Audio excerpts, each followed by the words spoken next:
It's better wherever he would be in the country. I think he has the chance to be as good as we've ever had come through Clemson. That's a strong statement for the guys that have come through here. But he really has that ability. Very first play in pass skill yesterday, very first rep. The last time I saw a catch like that, one-handed catch, was DeAndre Hopkins, going out at fall camp before his junior year. So it brought back some good memories. But Mike has great size, great ability to get down the field, and tremendous ball skills. He looks as good or better than he's looked in his career at Clemson. So, it's just see if he can consistently come to work and improve. But I've seen a focus in him that I've never seen before, and that's a really good thing. Are there things he enables you to do that you just can't do without him? Well, no, because we got Deion behind him. So, a lot of times you would say yes, but, there's not a huge drop-off, and we're just very fortunate with the depth.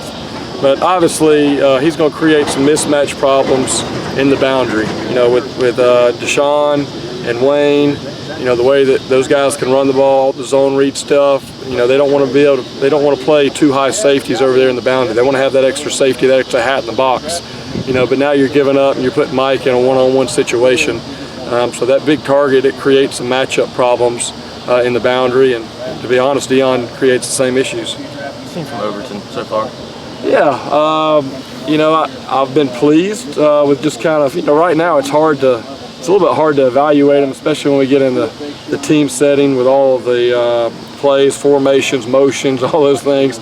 All those freshmen, as you would imagine, are kind of swimming a little bit, trying to keep up with the install.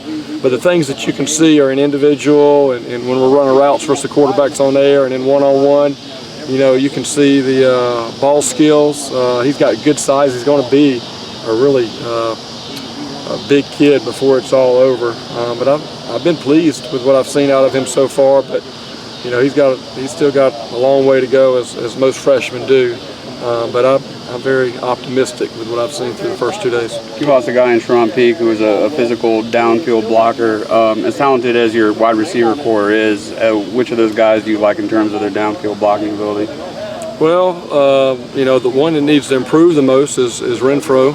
That's kind of the biggest thing that sticks out. I think all those guys, Mike's a physical guy that when he gets his hands on you, it's hard to get off. Artavis has been a guy that's a high-effort guy that does a good job. But, Hunter's added 10 pounds. We've really encouraged him in the spring and in the fall that he needs to improve in that area. And, I think he will as fall camp goes. But, that's a big part of it, especially right now. We're not really game planning. We're really coaching fundamentals and technique. And we're watching a lot of cut-ups. We watched Sharon today on several plays, just manhandle guys and take them out of bounds on big runs.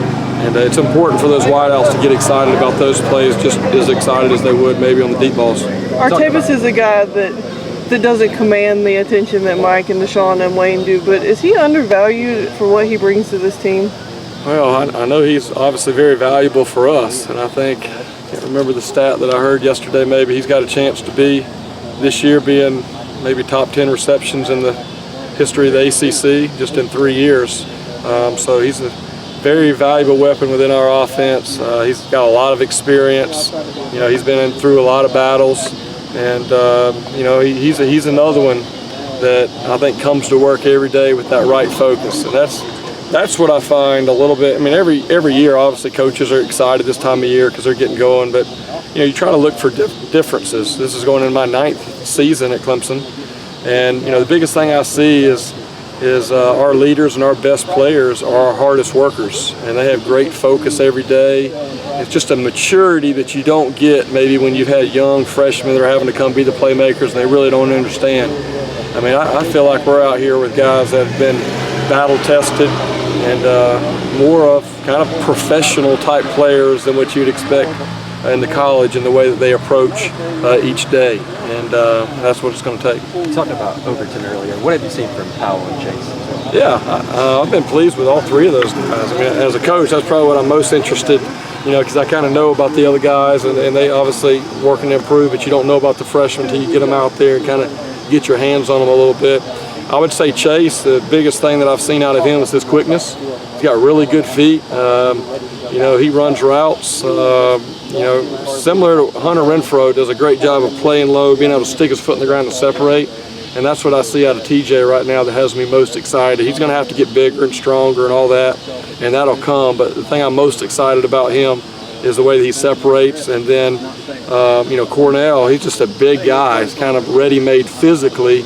And, you know, when he gets going on guys, he can really run. I think he's surprising people with how well that he's ran.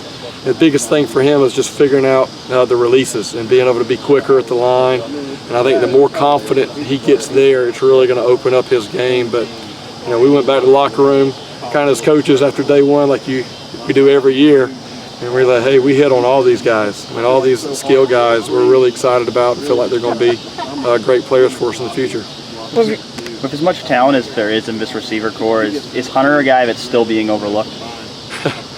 Yeah, well, I mean, maybe it's easy to overlook a lot of guys when you have guys like Mike Williams and Deion Kane and Artavis Scott, Ray. I mean, there's just a lot of guys. But, you know, I think everybody that kept up with college football last year was able to see the way that Hunter finished the season.